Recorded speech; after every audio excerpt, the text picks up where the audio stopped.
State and prove the theorem of parallel axis. ठीक है, parallel axis theorem को prove करो। अब वो परपेंडिकुलर थी, पैरेलल है, फर्क क्या है? अरे बड़ा सिंपल फर्क है यार। पैरेलल एक्सिस थ्योरम में आपको करना क्या होता है, पैरेलल एक्सिस में यहां देखना डायग्राम को,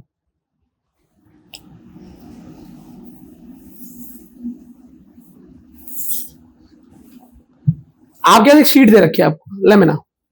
आपने क्या किया, ये इसका सेंटर ऑफ मास है, क्या है? आपको इस शीट का एमओआई सेंटर ऑफ मास से पास होने वाली एक्सिस, इसका नाम क्या रख दें, एक्स वाई या कुछ भी रख दो, चलो पी क्यू। सेंटर ऑफ मास से पास होने वाली एक्सिस पी क्यू के अबाउट आपको एमओआई पता है इसका।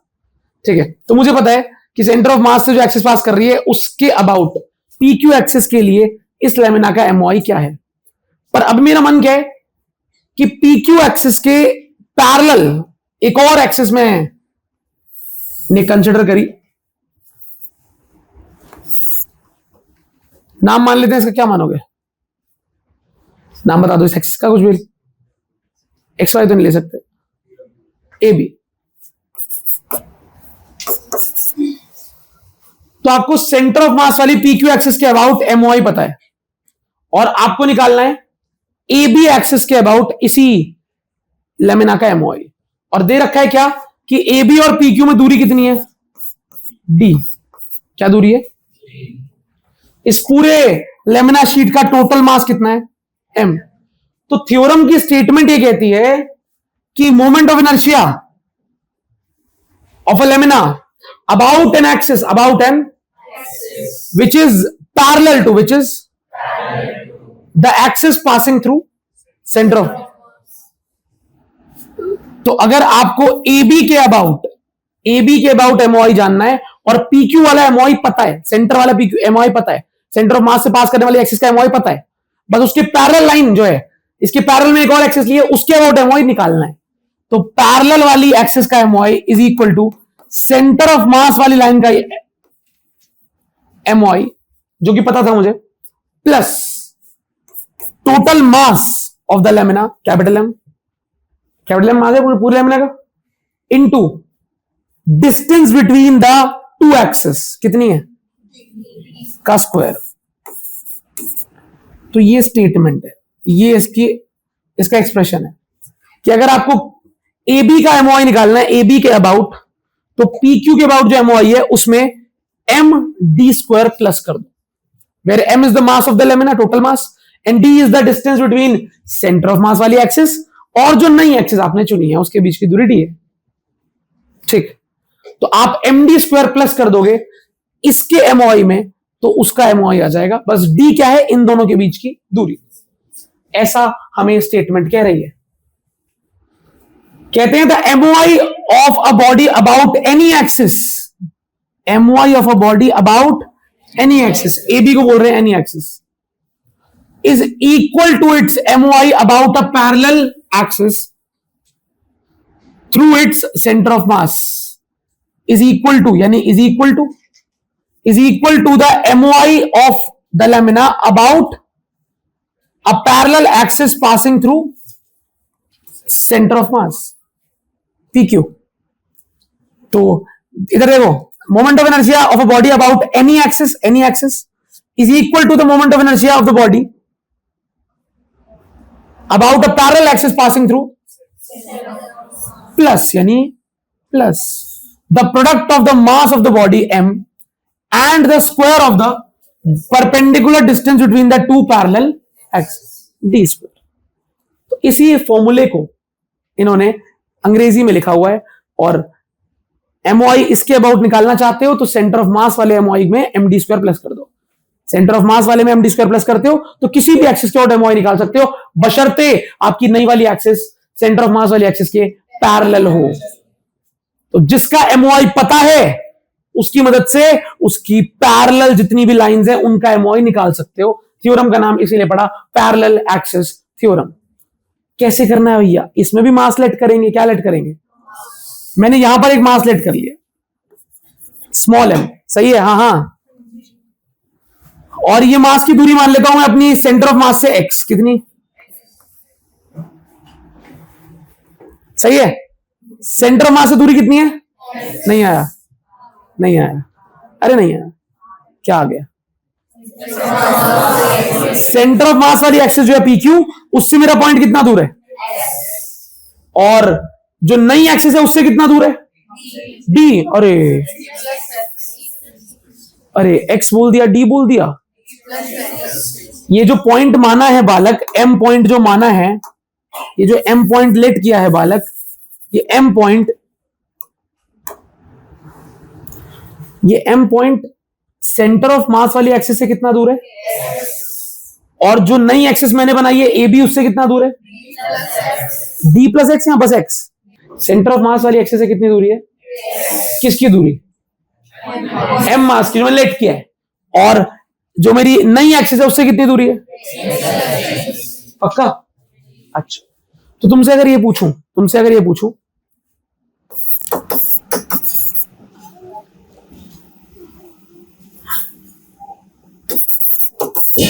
my of mass m about COM, यानी कि COM वाली एक्सिस कौन सी एक्सिस है? About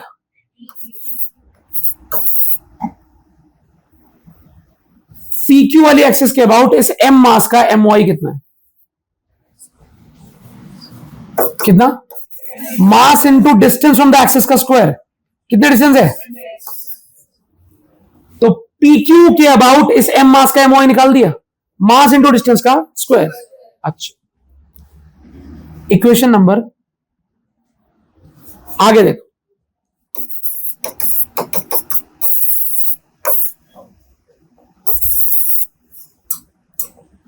my of mass M about नई axis AB, M D plus X का, नहीं आया? अच्छा, ध्यान से। अब अगर मैं यहां पर एक लाइन और लिखता बीच में, my ऑफ होल बॉडी या होल लेमिना अबाउट PQ, क्या होता? एक मास का mx स्क्वायर, तो पूरी बॉडी में ऐसे कितने मास हैं? बहुत सारे, सबका mx स्क्वायर ऐड करना पड़ेगा। तो अच्छा, ऐसे ही नीचे my ऑफ मास नहीं, my of whole body about AB summation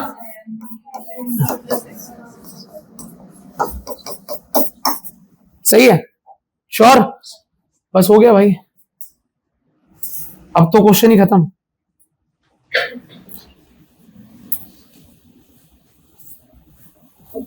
ये 4 पॉइंट आप लिख पाओगे आपको लगता है? इस M मास का my PQ के अबाउट, फिर पूरी बॉडी का PQ के अबाउट सिग्मा लगा दिया, इस M मास का my AB के अबाउट, और फिर पूरी बॉडी का my AB के अबाउट सिग्मा लगा दिया। अच्छा, अब मैं इस लास्ट वाले को ओपन कर रहा हूं, बस इससे मेरा काम है। Moment of inertia about AB, यही तो है, my of whole body about AB is equal to summation of, क्या लिखा है,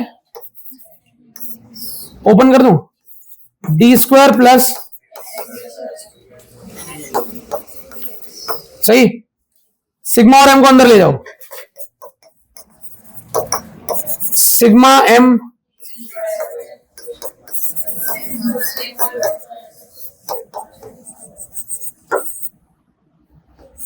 सिग्मा M इंटू, सही है? अब ध्यान से बताना स्क्वायर क्यों आएगा। ये देखियो, क्या आपको इसमें इसकी वैल्यू पता है? क्या था ये? Moment of inertia of the whole body about PQ। अच्छा, summation of M, summation of M का मतलब क्या होता है? अच्छा, अभी बताया था आपको मैंने क्यों किया ऐसा। अगला स्टेप आएगा, मैं करके दिखाता हूं, ध्यान से देखना, अगले स्टेप, बहुत ध्यान से बताना। I A B is equal to, एक एक चीज करा रहा हूं आराम से, क्या इसमें डी कांस्टेंट है? क्योंकि डी तो दोनों एक्सिस के बीच की दूरी और फिक्स है, तो मैंने डी स्क्वायर को बाहर ले लिया। किसको बाहर ले लिया? और कौन बच गया समेशन में? Sum of all mass plus क्या लिखा है? Sigma M X square. मैं जानता हूं सिग्मा एम एक्स स्क्वायर क्या था? Moment of inertia about P Q, moment of inertia about P Q plus last में क्या लिखा है? Sigma M two X D. इसमें क्या है? टू बी कॉन्स्टेंट है और डी बी, तो क्या हो जाएगा? टू डी बाहर आ जाएगा, समेशन ऑफ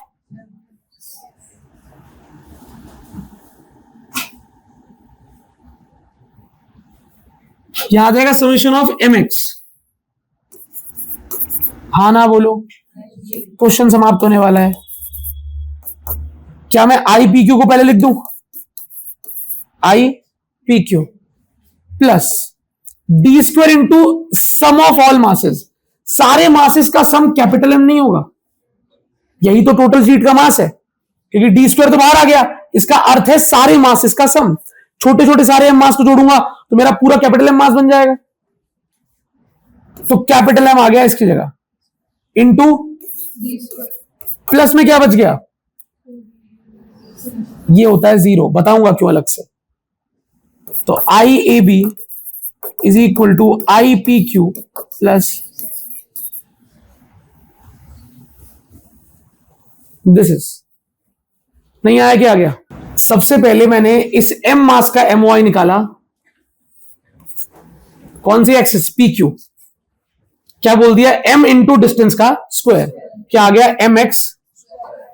ऐसे बहुत सारे मासेस होंगे, तो M Y of the whole body about P Q, sum of all M X square. यहां तक किसको दोनों पॉइंट समझ में आ गए? पहले आप मना कर दो भाई, कोई कष्ट नहीं है। दोबारा से किसको आ गए? ये दोनों पॉइंट आ गए, श्योर।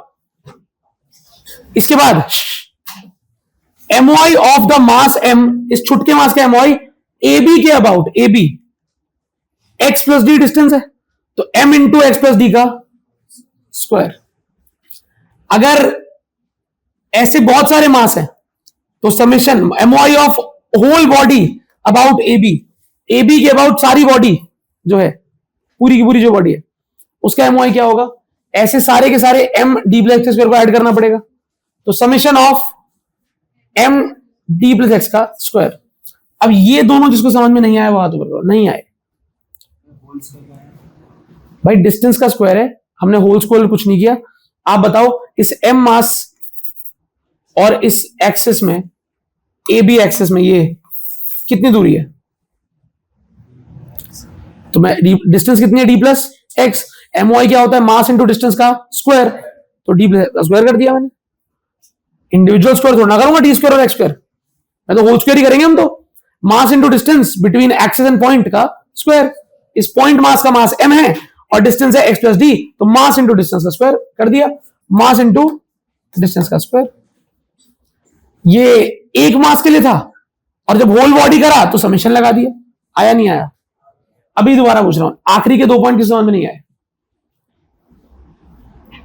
Are you sure? अगर आपको ये चारों समझ में आ गए तो मैंने लास्ट वाले पॉइंट को कंटिन्यू किया है। Moment of inertia of the body about A B, यानी I A B symbol is equal to summation of M D plus X का स्क्वायर। ओपन कर दिया, ए प्लस बी के होल स्क्वायर से A square plus B square plus 2ab। Sigma M को अंदर ले गया, sigma M D square, sigma M X square, sigma M into 2xd। ये दोनों किसके समझ में आ गए? अब मेरे को बताओ, ऊपर इन 4 पॉइंट में हमने लिखा है कि sigma M X square, sigma M X square किसकी वैल्यू है? M Y of whole body about P Q, ऐसा ही है। तो सिग्मा एम एक्स स्क्वायर किसके बराबर हो जाएगा? आई। सही है? नहीं आया? मैंने बीच वाले sigma M into X square को क्या रख दिया? आई। अच्छा भैया, ये पहले और तीसरे टर्म का क्या हुआ? इधर देखो, आप पूछ सकते हो कि पहले और तीसरे टर्म का क्या हुआ। भाई पहले टर्म में से डी स्क्वायर कांस्टेंट था तो उसे, और दूसरे टर्म में 2 और डी कांस्टेंट था, दोनों को बाहर ले लिया।